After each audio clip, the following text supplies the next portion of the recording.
Good day, folks. Here's a real simple fly, another version of my Ultimate Leech series. It's called my Ultimate Golden Leech. That's follows all the same steps as my blood leech I tied earlier. A glow bead in the front. That's a glass glow bead, which is nice. You can fish it in deeper water columns and it's going to show up a little bit.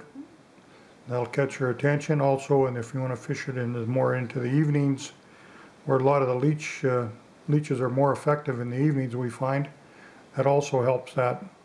The underbody is the ice dub, gives it that sheen on the bottom, and the hackle we use, and the tail, we just use the materials here. I'm going to show you these. We have the Arizona semi-seal, and this is the Canadian olive, and then the underbody, like I mentioned before, is the ice dub golden brown.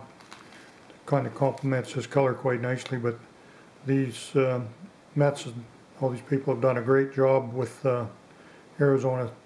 These blends, there's probably with 30 types of or colorations of that dubbing. Really good. So use whatever works in your area and try different colors. Okay, let's go put a hook in the vise and show you how simple it is to tie this up. Just going to roll it. Just going to give it a nice little roll. And that'll be our tail. Tie that in and fold it back over itself.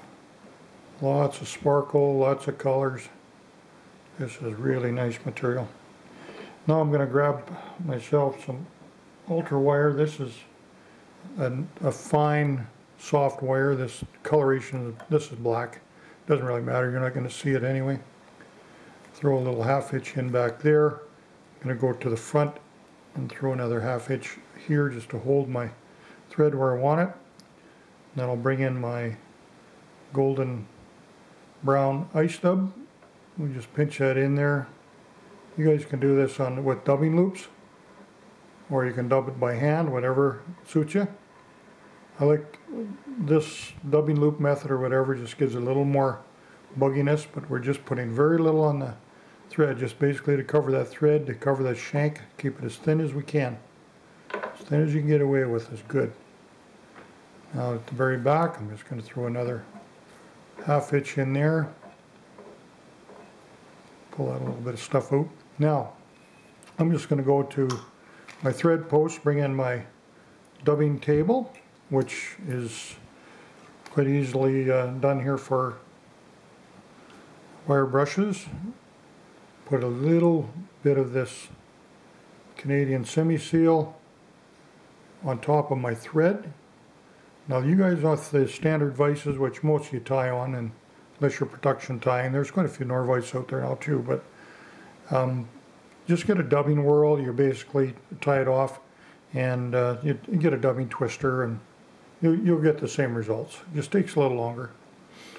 You Norvice guys, what I'm going to do now is I'm just going to turn this the opposite way I wind my materials on. That way it keeps my materials kind of rolling on the shank instead of going the opposite way. Okay, I'll pluck any out of there I don't like. The very back, I'm just going to wind this wire up, kind of just like cover it.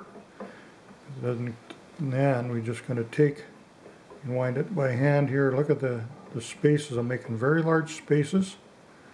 I'm teasing a little bit out. There's not a whole lot showing right now. I got very little on there. Then we take a couple turns at the front. Get a little extra, you just tie that off. Just tie it off, discard that. Now I'm going to give it a real good whip finish. Go again, why not? Lots of whip finishes on here. This is a durable pattern. You're going to cement that head there too. Put some good thin head cement in there that'll run right in your fibers good. And cement all your flies. It'll last all day if you don't break it off. And a little bit of wire in there. This is very durable. Pretty aggressive here when I'm plucking this out with my wire brush. You can use Velcro or other dubbing pickers or even a bodkin if you want. Pick it out nice, and then simply just get a toothbrush. Is all I'm using here, an old toothbrush, and get it to flow back along the shank.